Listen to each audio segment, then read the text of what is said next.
Hey, it's me Martin. I can't think of any other better way to start off the review video using iPhone X's most prominent feature, Emoji. Meow. Also, emoji karaoke is actually a thing now.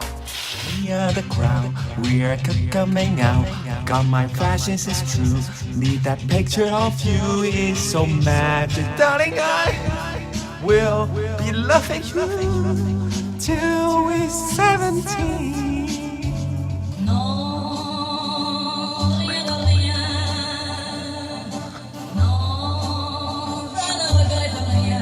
Too high, can't come down.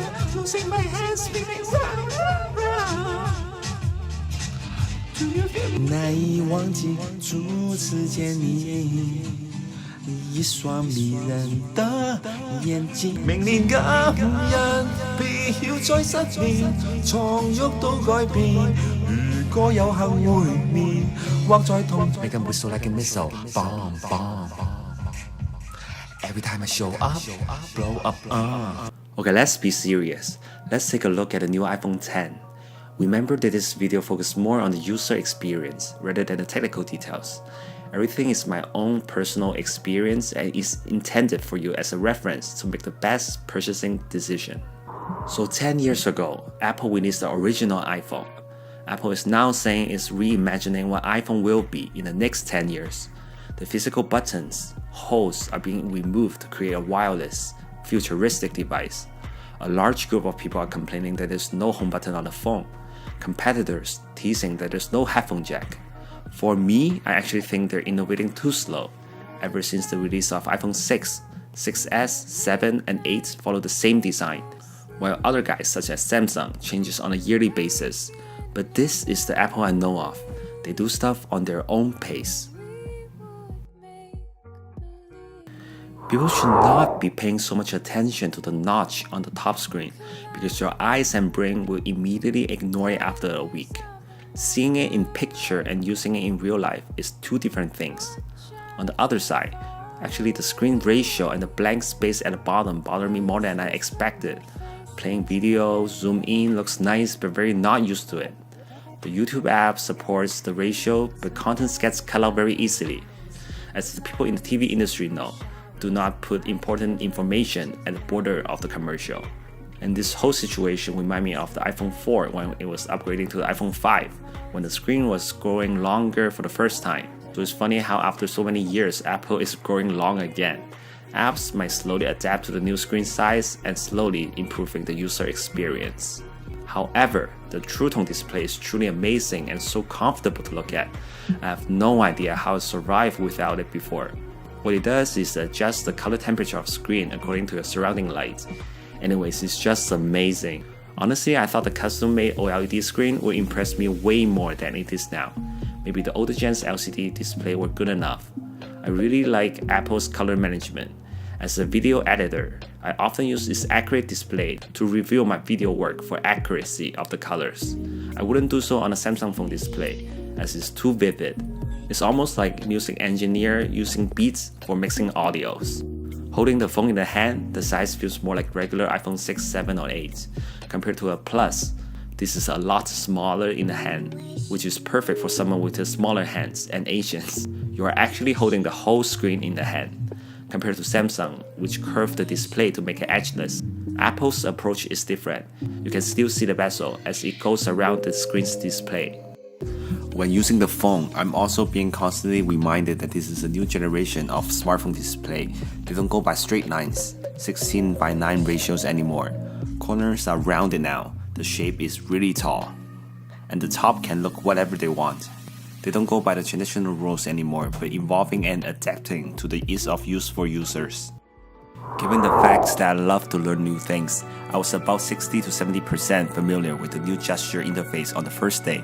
It is really not hard to learn, but it might take months for you to completely forget about the home button and adjust your muscle memory to the new system. I have to say this is the future, way faster and more efficient at navigating, app switching, and multitasking. Dragging objects around the screen is always easier than pressing a physical button. However, it has only been a week. I still find myself forgetting the bottom control panel is in fact moved to the top right. it would take a while to master it. I was really impressed by the glass design of the new iPhone. iPhone X's hardware design is a lot different than iPhone 6, 7, and 8. I do believe that this is a lot harder to manufacture as the new sensors are tightly implemented. The internal is packed with the new components and new design and the use of glass back. Everything is new, but the phone gives me a very fragile feeling as a user that doesn't wear a case. This is the first time in 10 years where I purchased Apple Care for it, simply because the repair fee is too high. Personally, I like the silver color. It is sharper and the stainless steel edge looks quite familiar to the original first-gen iPhone. Space gray is certainly more subtle and sophisticated.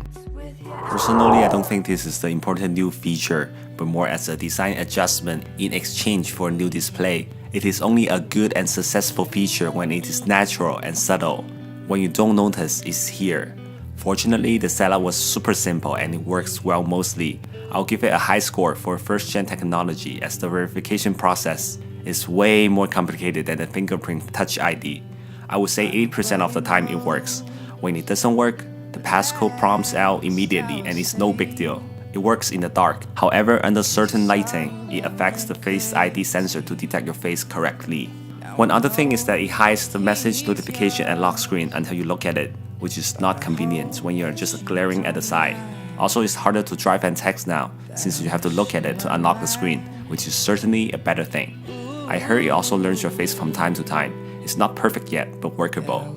Worst case scenario, just disable it and you only use passcode. Luckily, my brother is not my identical twins, so almost no one can unlock my phone with the Face ID. I do miss the Touch ID from time to time, but I'm fine with the new Face ID. Most importantly, Face ID comes with an emoji, which is ultimately the reason for an upgrade. I can go on and on about every detail, but it's better to not waste your time. The camera is almost the same as iPhone 8, not a super huge upgrade from 7, but if you are a 6 user, you'll feel the upgrade. It's an iPhone, so you know it won't be bad. However, I heard Google Pixel 2 has the best back and front camera lens. Battery I can feel is much long-lasting than the iPhone 7 with iOS 11. With wireless charging and Apple Care, I can almost charge whenever I want, so battery is not an issue for me at all.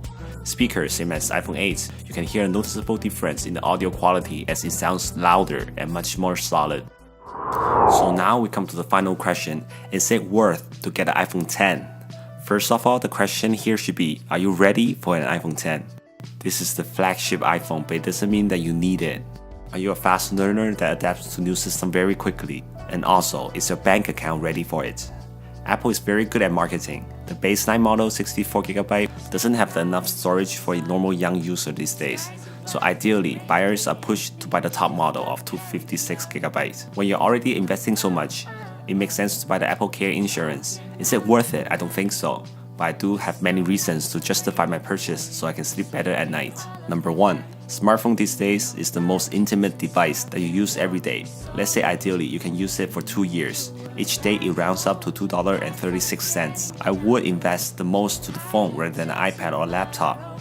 Number 2. The current product cycle of smartphone is at maturity, meaning further hardware innovation and advancement might be very limited, so it makes sense to invest on a current gen CPU chip iPhone, and it should last you well 3 to 4 years if you take really good care of it. You'll get all the routine software updates anyway. Number 3. I work for the digital media industry, so it makes sense for me to have the newest technology around for my business and helping my workflow. Taking the best photo, video anytime is very important. Also, anything that saves my time means money to me. Number 4. I can sell my old device at a reasonable good price, as my old iPhone 7 Plus Jet Black is still perfectly functional. I can sell on Kijiji and get several hundreds back. Number 5. I'm a tech hobbyist. Using the newest device brings me a lot of choice and motivate me to work and live better. The value is endless. Number 6. It gives me extra confidence. I can talk out loud in friends group and at workplace, which is priceless as well. At the end, if you're a long-term Apple user, you won't ever regret the purchase. But if you still can't justify your purchase, there are some good options. Number 1, most worth it option would be to get an iPhone 7 or an iPhone SE at this point, especially when you're upgrading from iPhone 4, 5, 6. Number 2, if you have the money but not a big fan of adapting to the new design, get an iPhone 8. Inside the machine, the performance benchmark is same as a 10. But with all the good old familiar design, it's still the newest phone and one of the best on the market. Number 3, Or you can go for any other flagship phones on the market. I would seriously consider Samsung Galaxy S, OnePlus, and Google Pixel series. Always adopt the model with the largest user base. There are great reasons why people choose those phones. You also get more product and community support, which can never go wrong. It also makes sense for you to wait for the current design to get mature. The cost will go down, the quality will go up. Wait for iPhone 11, 12, and 13. If you bought iPhone 10 already, I have some advice for you. First, embrace and enjoy the design. Try not to wear a case or not wear a case sometimes, such as when you're at home. Most drop and break accident happens outside. Second, if you have to use a case, get a nice one. Third, don't worry about using the battery so much. It's very smart and modern. It's okay to charge it overnight, okay to charge less than full, as long as you calibrate it once a month. Fourth, don't manually close the app. Since iOS 4 or 5, the multitasking gets very smart already. Number 5, overall just enjoy it and try not to break it. Apple has the best support and they can repair or replace for you, as long as no significant physical damage is done. Thank you for watching the most comprehensive MYgames review video yet. I really hope you will like it since I spent a lot of time on producing it. Subscribe and like. Give me any comments below. I would love to hear them. See you next time.